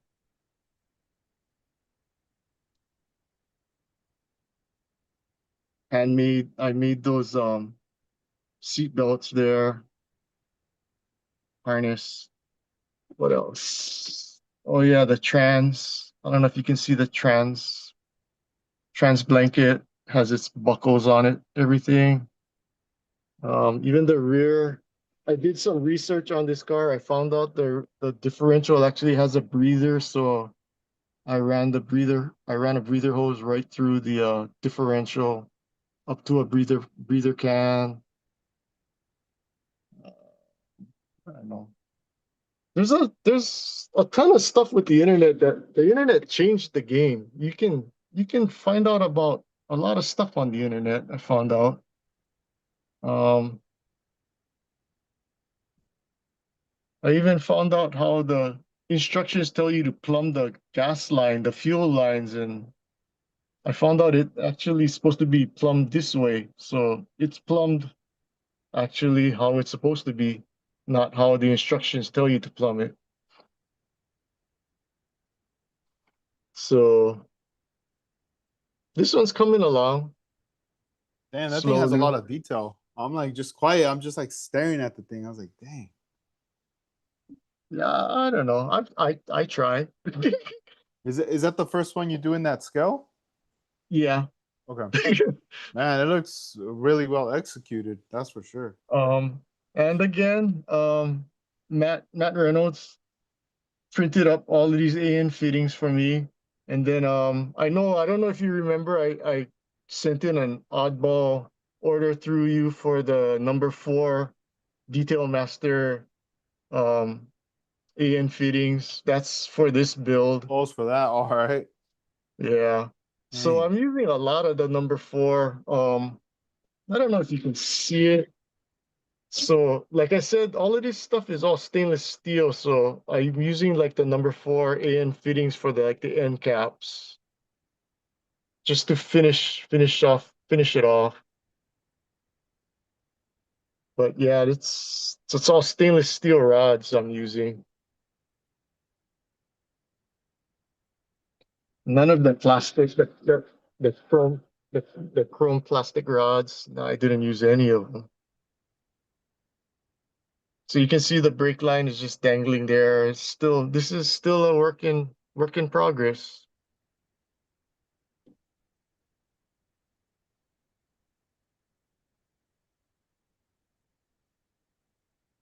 And that's awesome. Thank you for sharing that with us. That, Yeah, there's the that's body. ooh. Let's see. Show us the body. I want to see the body. Okay, there's no clear on it yet. So this is that Zerk paint out of the Philippines. All Nippon Airways light blue shot over gray. And just started doing the decals the other day. Still not finished yet, but yeah, this one decal took about 30 minutes to set on. This thing is rough and it's Man, gotta that go. long? That's a Yeah, long time. it's got so many compound curves here that goes this way and it goes this way and then it comes back this way and it goes this way. That's underneath the body. It curves that way. I don't know if you can see it, but you see there's this body line here, and then there's this body line that comes up over here like this too. And that makes setting this super difficult, man. Oh man, that's interesting. I didn't even know about those lines right there. Yeah, you could see them under the light when you showed us. But yeah, so this one's challenging. I'm kind of enjoying it because this is kind of like my era, yeah. Um, this is kind of like my time that growing up watching drag racing. This is what I used to watch. So, oh That's pretty cool, man. And I wanted to ask you as far as like builds, do you ever plan out like how many builds you want to do in a year, or is it you're just no, kind of just going with the flow? yeah, whatever happens, happens for me. I never, if I try to plan something out and say, okay, I want to do this, this, and this for this show or whatever, it never happens. Either that or um, I really mess up. I really mess it up. Um, I never, I, har- I don't enter. I don't like to enter build offs. I don't like to be told or have to be construed to a time. I build when I want to build and how I want to build. I can go through weeks sometimes. I won't touch anything just because I just don't feel like it. Um, I kind of learned that, if you don't feel it, don't do it, don't touch it. Um, I have an R34 up there that I keep, and I just keep it not because it's a cool build. It's a terrible build. It's horrible. But I keep it just to remind me that this is not what you want to do. And that was for a build off. And I learned that the hard way, you know. Um, just because it's a build off, you got to do it in a certain amount of time, and then you're going to try and cram it and finish it. And then you end up looking at it going like, damn, that thing's crap. So, Yeah, I have a couple models that like early ones that I not from build offs, but just like in general that I built that I never show these models. Like I just kind of keep them in the dark, but I still keep them, just to look at uh-huh. them and be like, all right, I don't want to do this again. Yeah, Man, that's but crazy. So yeah, so I the just the, the lights right there, you were just turning them off on that yeah, BMW. Is that like from a kit that was made for the car, or no, it wasn't made for the car. I made it. So basically, um, Evan's design, there's these momentary switches. I mean, not momentary switches, just push button. So I was trying to get creative. Every build I get a little. more creative with my lighting if I decide to light it up. Um, so where are you? Where are you? Where are you?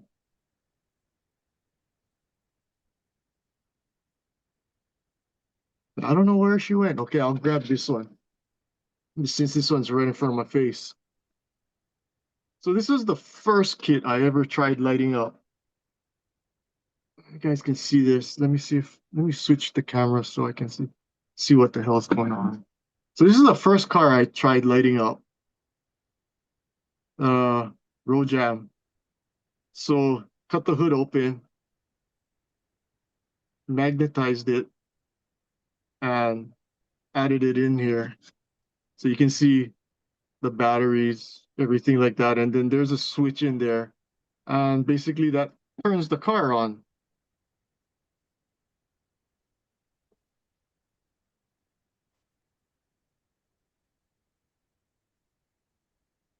Yeah, so you get headlights, dome light, dome light, dome light, tail lights. And basically it's pretty clean. You don't see anything because the hood goes back on. Um, And are those this just kit, tiny little LEDs? yeah, from Evans Design. Um, I've never taken this car to the show because it's a horrible build. But so since this car never did go, I started and I became an experiment. I started experimenting with all of these wheels. I have I have a ton of wheels. So basically, we can take these wheels.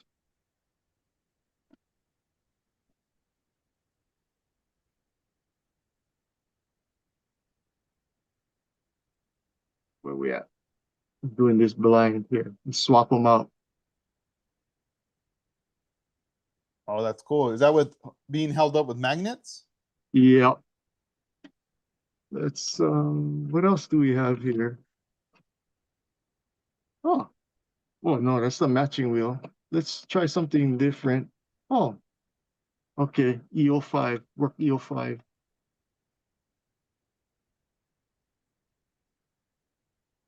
Oh yeah, those are clean, dude. That looks super cool. So yeah, just something I experiment with,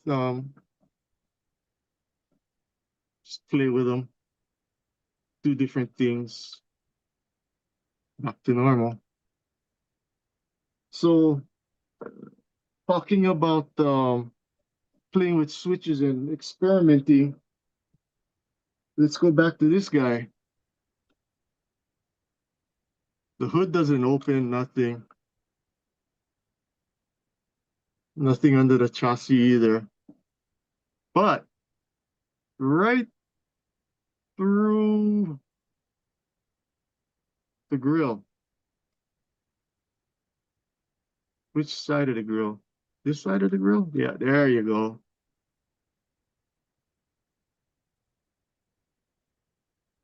Wow, Chandelier. that's so cool. Then it has a little chandelier in there too. Yep. Dang.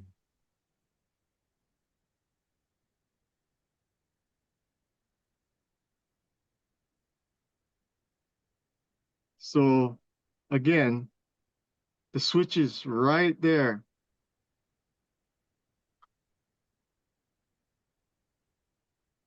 Man, it's so bright I can't even see it. There you go.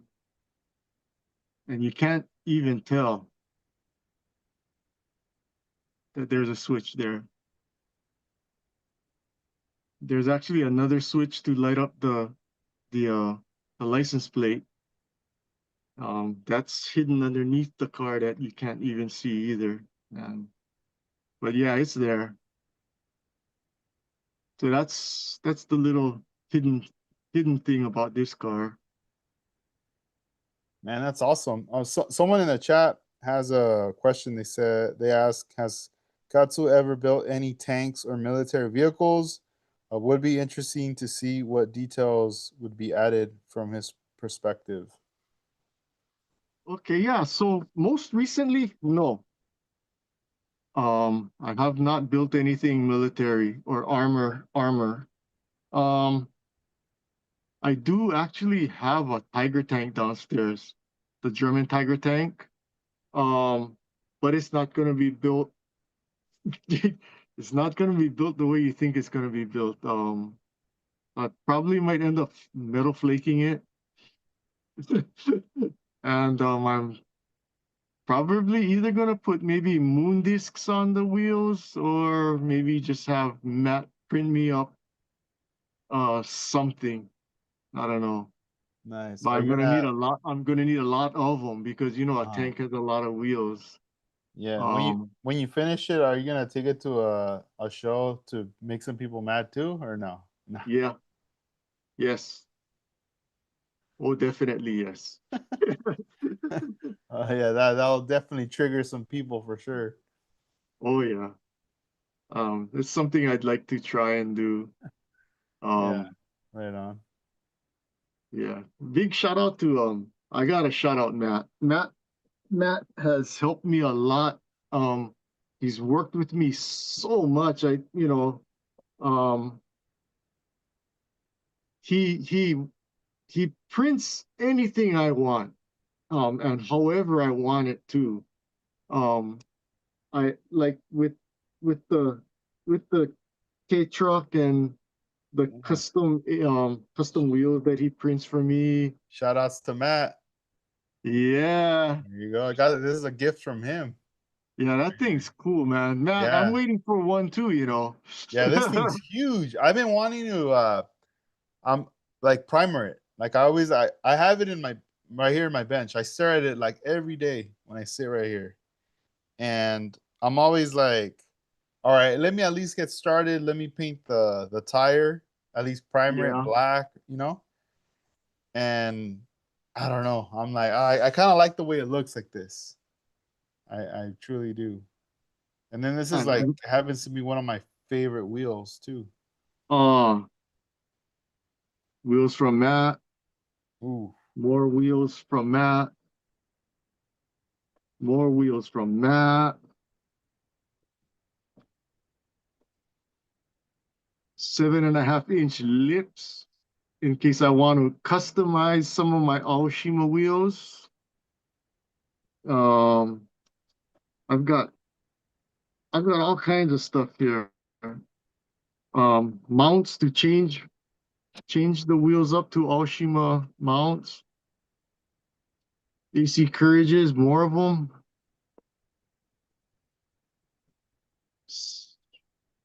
What is this? Oh, the Pioneer speakers, more lips,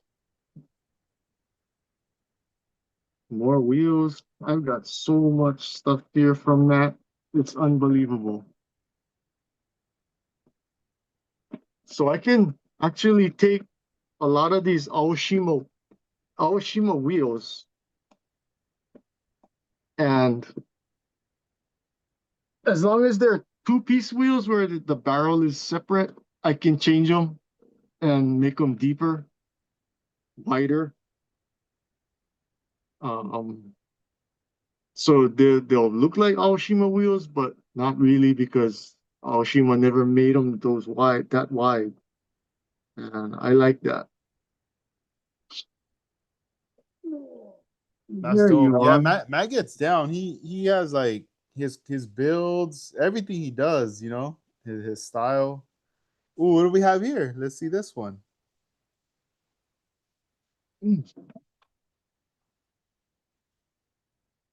This one, same thing. These wheels are from Matt. Super dope, bro. His printing is awesome.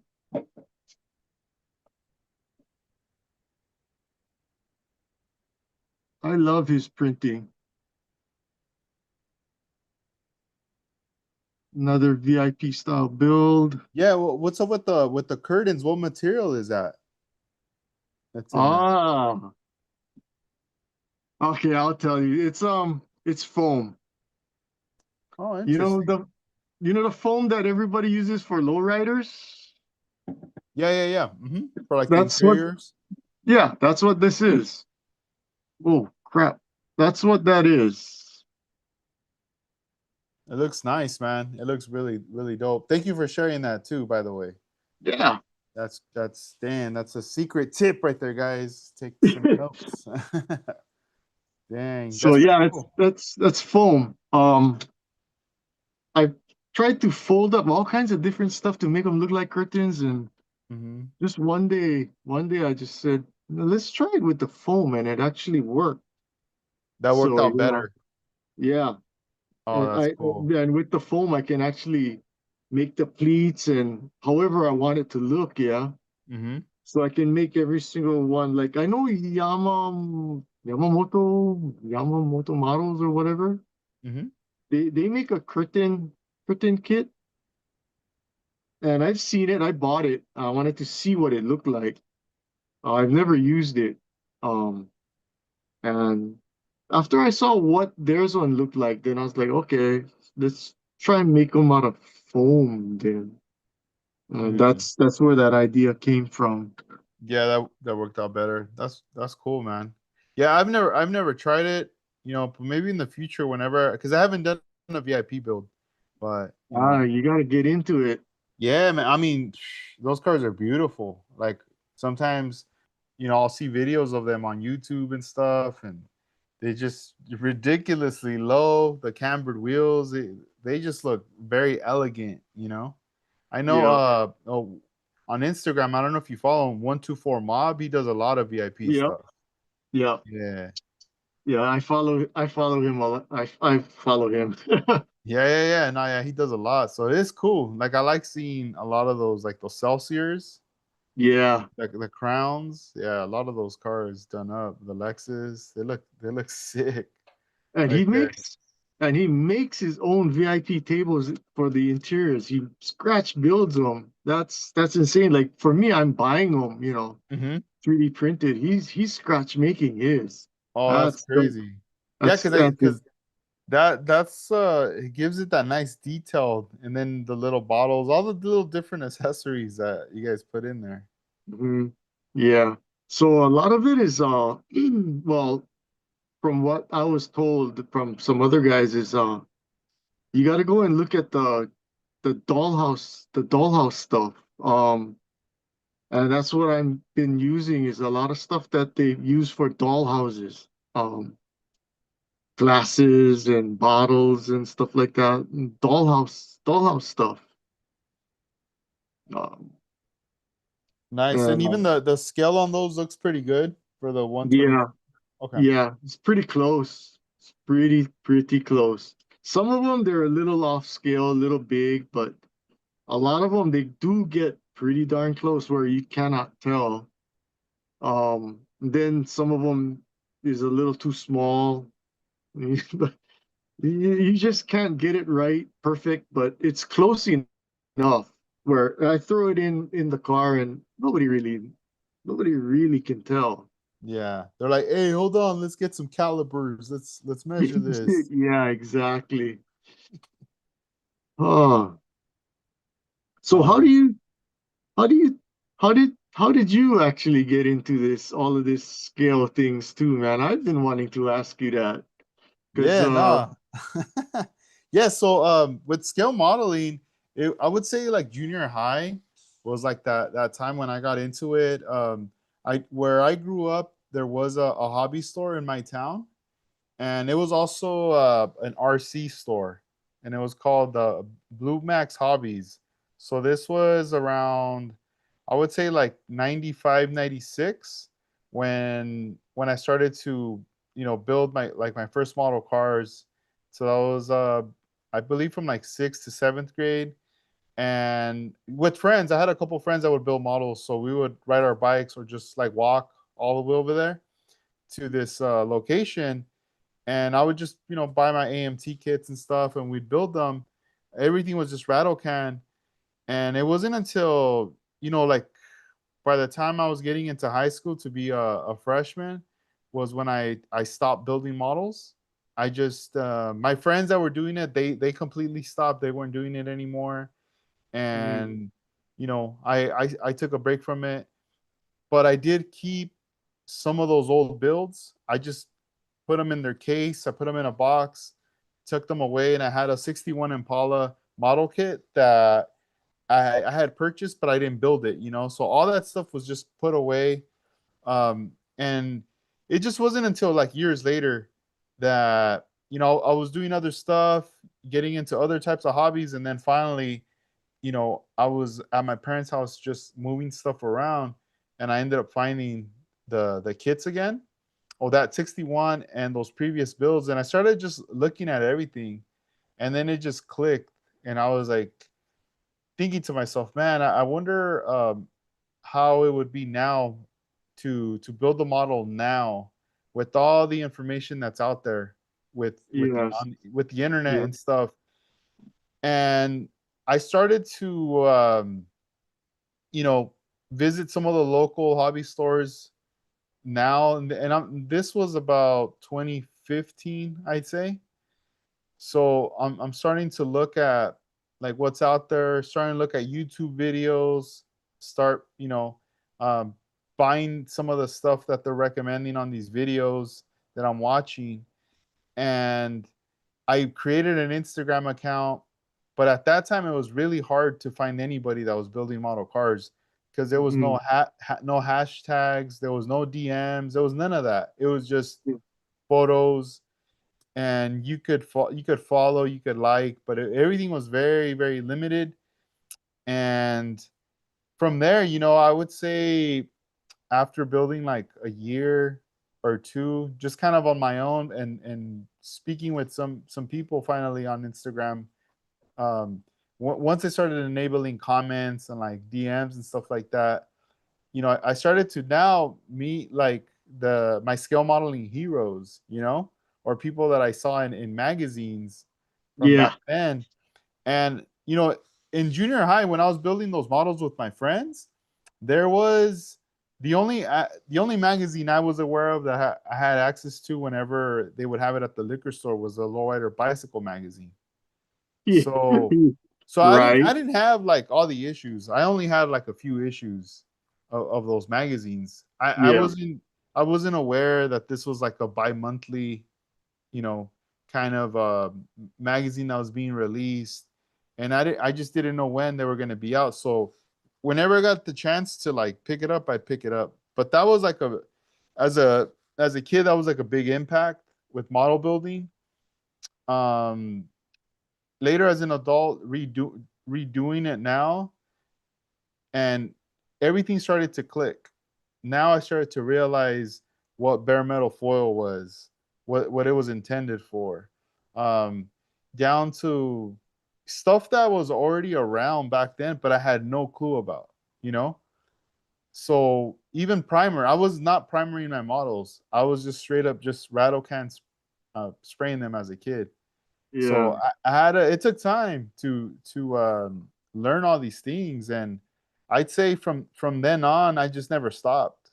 Like once I started meeting a lot of the guys out here in Southern California, and I started going to the shows, that was kind of it. It just kind of stuck.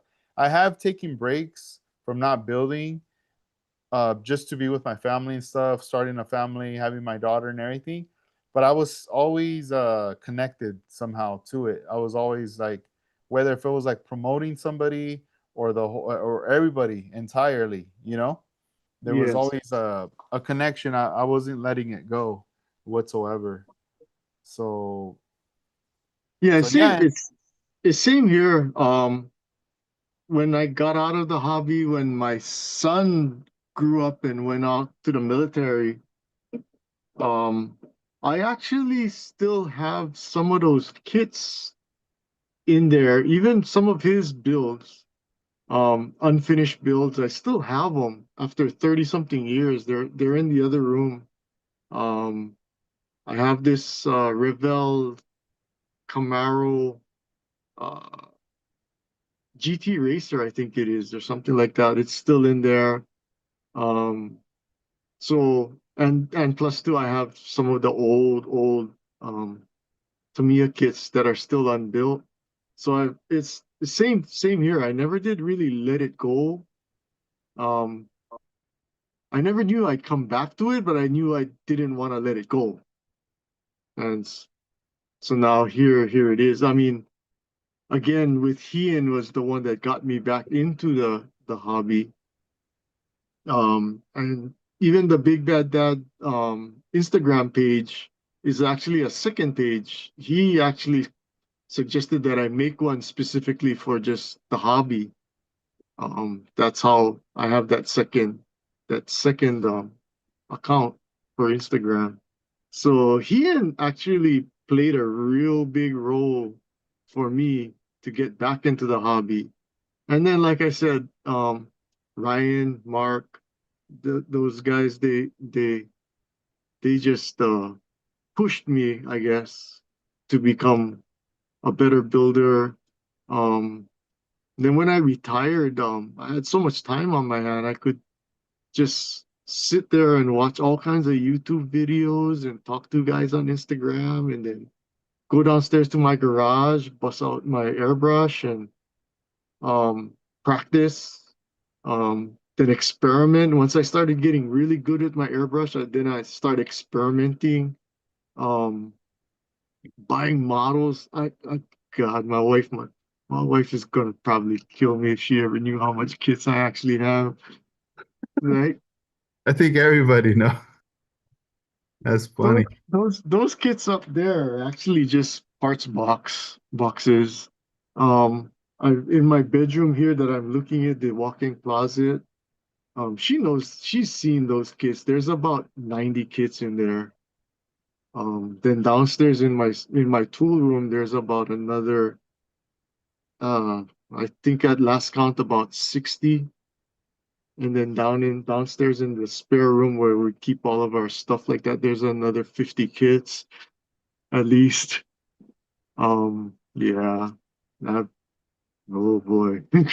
The Wheels stash out. keeps growing. No, yeah, it's even just acquiring kits, it's like a hobby on its own, you know.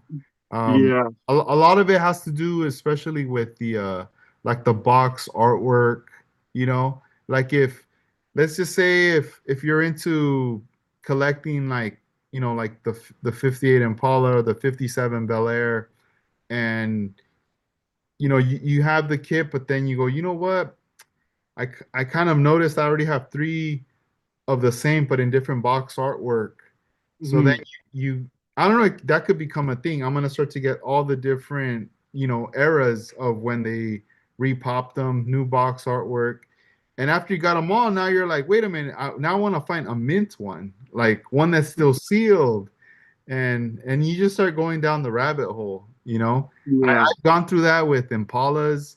At some point I was like, I want to collect all the Impalas that were made, and then now I want to collect all of this and that, and it gets crazy, but after a while it is satisfying, at least knowing like, okay, I have this kit right here in case if I want to build it, or maybe there's someone, a friend that needs a particular kit that they really want to build it bad, and you're like, all right, I got you. Yeah, like he and Ryan, he and Ryan and Mark, they know I'm stuck on the 72 Oldsmobile Cutlass, the Revell one. So any chance I can, I find it, I buy it just because um just because I want it. There's so I already built two of these. So this is the Revell 72 Cutlass. Um For those of you who know this kit, it's a convertible, and I made two of them so far, just like this, into a hardtop, using the AMT 70 Monte Carlo as the donor for the hardtop. Um, so eventually, I'm going to build another 72 as a convertible, maybe a custom. Then I want to build another one that's maybe the actual indie pace car with Linda Vaughn. Um, then maybe I want to build another 72 hardtop, but I want to make it into maybe like a pro street car. So I have a lot of these 72s. What Boy. was that hard to do for the donor? Um, the first one that this gold one, this bronze one was because this was actually my first try at it. Um, I just watched a couple of videos and I just knew that well, it's body work, so we're gonna bust out a lot of putty and bondo and a lot of sanding, and there you go. It's a hardtop now. So obviously, I'm gonna build some of them as a convertible since the kit does is a convertible. Um, the what do you call that? The Indy pace car is a convertible, but I'm probably gonna do a couple of more hard tops. I love this 72 Oldsmobile. Um, we talked about that the other night. Yeah, I wish Revell actually made a 72 hardtop Cutlass Supreme. Because I'm not the only guy doing this. I learned it from another guy that actually reached out and said, I learned it from some other dude. There's a lot of us doing it. He goes, and 70 Monte Carlo is the kit to use for the hardtop. And I'm like, oh, okay, so I've got about 670 Monte Carlos here. And actually, I found out the 70 Monte Carlo makes a great parts car. You can use the 70 Monte Carlo parts for a lot of different things, like the front seats in this Toyota pickup truck are 70 Monte Carlo seats. This one will probably go to this.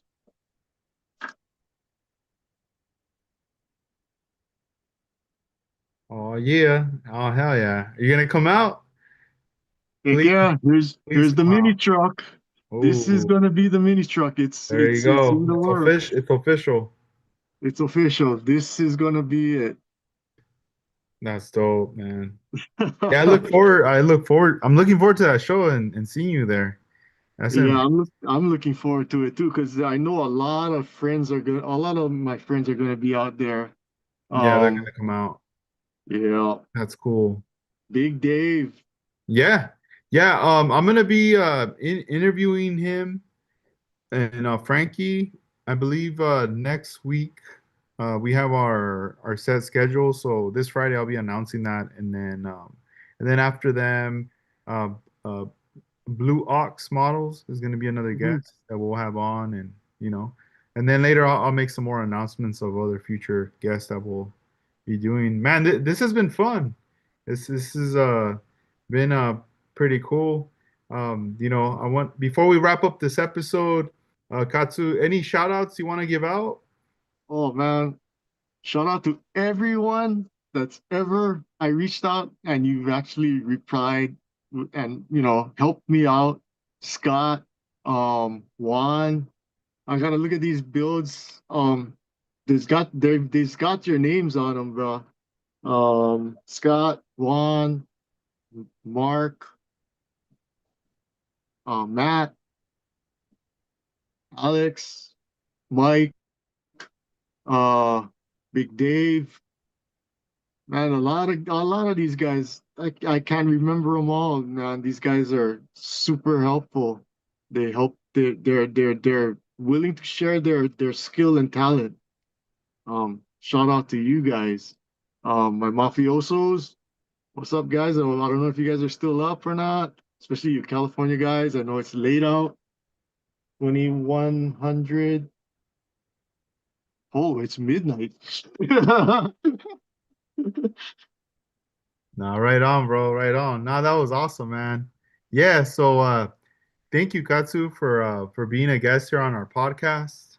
This Yeah, is thank you for great. having me. Yeah, I look forward to seeing you at another future event when we get to see each other in person. But we'll still keep in touch, on social media. We got each other's number as well. So Yeah. always feel free as well to reach out, and we'll chop it up. Any help you need, let me know. You All know. right. Thanks, my brother. Yeah, yeah, keep me posted. And and also thank you for everybody that tuned in and watched the episode, and also, download listening to the podcast as well, the audio part. The video will be linked in the description right there. And just everybody in the chat room too that was, in there as well. So have a good night, man. Enjoy the rest of your night, and we'll keep building. And next Tuesday we'll do another podcast as well, with Frankie and Big Dave. So this is 65 Good, Low good. saying later on. Peace out, guys.